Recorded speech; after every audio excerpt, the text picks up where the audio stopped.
Yani mimi ndo ni dogo pekee ambaye nilikuwa na uwezo wa kwenda kikosi.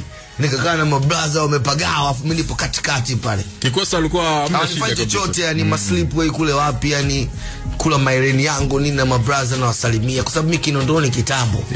Kweli. Umeelewa, na mimi omboi, mimi boni ya mimi boni ya dai ya au sio? Kwa hiyo mitaa yote hiyo, mitaa yote Kinondoni yangu, kina Duli, mimi Duli ananijua hata sina nyimbo moja.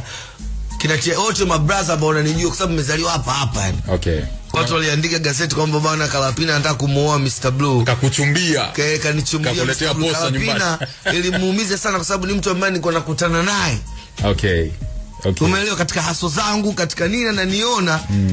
Alafu akiona mziki wangu na mimi ni vitu viwili tofauti, anambia yani wewe mziki wako na wewe ni vitu tofauti. Okay. Unaimba kuhusu kibraza meni kujishauri lakini wewe mwenyewe upo cool. Kwa hiyo natamani watu wajue. Kwa hiyo Kalapina hata yeye ndio wale ambao walikuja kujua kwamba bwana Mwamba mbona poa hii sanaa tu.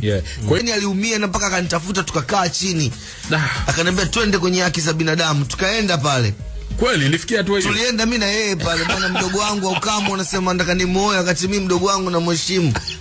Umeelewa zile? Inakuaje hii?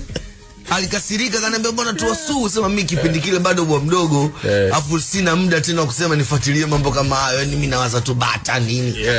Niko na habraza achana nao hao bwana. Hao wajinga tu. So ilishia hivyo. Kwa hiyo mpaka leo ni mtu ambaye naheshimiana naye na hiyo story naisikiaga, so yeye anachekaga na mimi tunacheka tu.